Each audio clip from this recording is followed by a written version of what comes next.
का सामना करना पड़ता है, इसमें और बहुत सी चीज़ें आती हैं। तो मैं कोशिश करता हूँ कि उन मौजूआत पर बात करूँ, लेकिन कुछ अहबाब हैं जो खामखा जो है ना वो खामखा किस्म के झगड़े खड़े करते हैं, खामखा किस्म की बातें करके तो लोगों का ज़हन उलझाते हैं, लोगों का ज़हन क्या करते हैं। मेरे साथ भी ऐसा हुआ, ये चंद दिन पहले की बात है। ये मुझे तब ये बयान करने की ज़रूरत पेश आई, मैंने समझा कि ये बड़ी बात ख़राब होती जा रही है, ज़्यादा इस पर बोलना चाहिए। तो मैंने आज इसकी वजह 4 घंटे तैयारी की है इस मौजू पे। मैं 10 बजे से लेके तो 1 बजे तक यहाँ बैठ के तैयारी करता रहा। ये सारी किताबें मैंने दोबारा पढ़ी हैं। वो मौजू मुझे फ़ोन आया दुबई से किसी एक बंदे का, चार लोग थे इकट्ठे कॉन्फ्रेंस कॉल कर रहे थे। उनमें से शायद 2 मौलवी साहब थे और 2 जो दुनियादार बंदे थे। उनका जो मतमा नज़र था ना कि ये था कि मुफ्ती साहब को फ़ोन करेंगे और फंसाएंगे, किसी मसले के अंदर बात करेंगे और इनको क्या करेंगे, फंसा देंगे, फिर हंसेंगे, तमाशा बनाएंगे, फिर कॉल रिकॉर्ड करके तो आगे नशर कर देंगे कि ये देखो मुफ्ती साहब का हमने ये हाल किया। आप जानते हैं कि ये काम करना वैसे भी कुरान और सुन्नत के क्या है, किसी का इस्तेहज़ा, किसी का मजाक उड़ाना और किसी के ऊपर क्या करना, इस तरह इम्तिहान लेना कि आप बाद में कहें मैं फातेह हो गया। मुझे दुबई से फ़ोन किया, मसला क्या था? मसला था कि क्या कुरान और सुन्नत से जो रफ़ा यदैन है, नमाज में बार बार क्या करना, आपने बड़ी तवज्जो करनी है। मैं 4 घंटे लगा के तैयारी की है, किताबें मैंने पहले पढ़ी हुई थी, लेकिन चूँकि मैंने आज बयान करना था, बयान करने से पहले मैंने 4 घंटे फिर इसका मुताला किया। और किताब पढ़ना याद रखें मुश्किल तरीन काम होता है। दिमाग, आंखें, हर शय इसके अंदर खपानी पड़ती है, तब जाके किताब का मुताला होता है। 2 बच्चे मेरे साथ सुबह के लगे, वो किताबें पकड़ा रहे थे, सिर्फ किताबें निकाल के लगा रहे थे और मैं पढ़ रहा था, मैं निशानियाँ लगा रहा था। तो उन्होंने मुझे कहा जी ये रफ़ा यदैन जो बार बार नमाज में किया जाता है, ये करना ज़रूरी है, फ़र्ज़ है, वाजिब है, आप नहीं करते।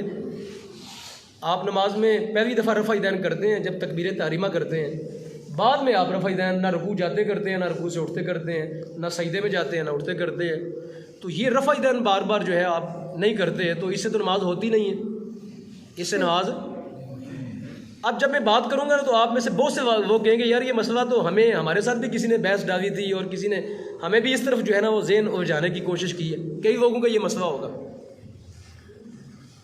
एक बच्चा यहाँ पे नमाज़ पढ़ने आया तो मैंने उससे पूछा, एक बच्चा वो रफ़ा यदैन कर रहा था, मैंने कहा बच्चे ये बार बार रफ़ा यदैन क्यों कर रहे हो? कहता है बुखारी में। मुझे अपने ऊपर हंसी आई यार, मैंने कहा इस बच्चे को बुखारी आ गई है, तुम्हें नहीं आई बुखारी। इस बच्चे को बुखारी शरीफ पढ़नी आ गई है, तुम्हें मौलवी बुखारी पढ़नी नहीं आई है। मैं अपने ऊपर हंस रहा था कि इस बच्चे को आ गई है पढ़नी, मुझे पढ़नी नहीं आई। तो वादा मैंने कहा सोचा दोबारा इसको बुखारी को पढ़ते हैं, दोबारा बुखारी शरीफ पढ़ते हैं ताकि देखा जाए कि यार हमें भी कुछ आता है कि नहीं आता। तो मुझे उन्होंने वो सवाल करते रहे, 3-4 घंटे साथ मेरे साथ बहस करते रहे। मैं उनको समझाता रहा, करता रहा, लेकिन वो मानने के लिए तैयारी नहीं थी।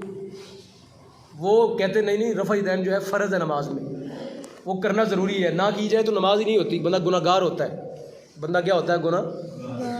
जब उन्होंने ये बात की तो मेरे ज़हन में आया कि यार ये तो मेरे साथ अगर ये इस तरह कर रहे हैं तो आम बंदा जो एक इन चीज़ों को नहीं जानता उसको कितना ये परेशान करते होंगे। अगर मेरे साथ एक बंदा 4 घंटे जो है ना मैं उसको समझा रहा हूँ, दलीलें दे रहा हूँ, कुरान पढ़ रहा हूँ, हदीस पढ़ रहा हूँ, बुखारी पढ़ रहा हूँ, मुस्लिम पढ़ रहा हूँ, सिहा सित्ता पढ़ रहा हूँ, वो कहता कुछ भी नहीं। कहता है एक हदीस है बुखारी के अंदर, वो हदीस हम उस पर अमल करेंगे, बाकी सारी हदीसें रद्दी की टोकरी में। मैंने सारी किताबें उसके सामने पेश की तो उन्हें किसी बात को मानने से इनकार कर दिया और आखिर तक यही कायम रहे कि नहीं हमारे जो मौलवी साहब ने बताया है वो ठीक है, जो हमारे मौलवी साहब ने बताया वो क्या है, ठीक है। बाकी जितने कायनात के सारे मौलवी इकट्ठे करके बात करें तो उनकी बात ठीक नहीं है, जो मेरा मौलवी कहता है वो ठीक है। तो मैंने कहा अच्छा चलो तुम्हारा जो मौलवी कहता है ठीक है उसको मानो, लेकिन हम भी तो अपने मौलवी को फिर देखेंगे ना हमारा मौलवी क्या कहता है।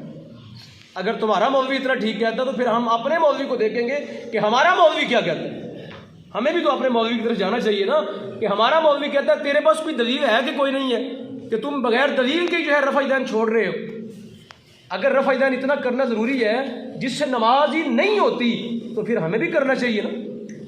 फिर हमें भी क्या करना चाहिए, नमाज़ों के अंदर फ़ायदान करना चाहिए। जितनी नमाज़ें हम आज तक पढ़ चुके हैं, हमें अफसोस करना चाहिए कि वो सारी की सारी क्या हो गई हैं, ज़ाया। तो फिर मैंने जो है ना इस पे मुताला आज किया और आज मैंने ज़हन बना दिया कि आज मैं इस मौजू पे गुफ्तगू करूँ। ये मौजू एक जुमे पे सिमटने वाला है नहीं, इसको कम से कम 1 महीना चाहिए, 4, 5, 8 जुमे चाहिए। इतना ज़्यादा मौजू है बयान करने के लिए, लेकिन हर जुमे को एक कोई ना कोई नया मसला आ जाता है तो हमें बयान करना पड़ता है, लेकिन कोशिश करते हैं जितना हो गया। ये मेरे सामने ये देखें, इसका नाम है तफसीर इब्न अब्बास।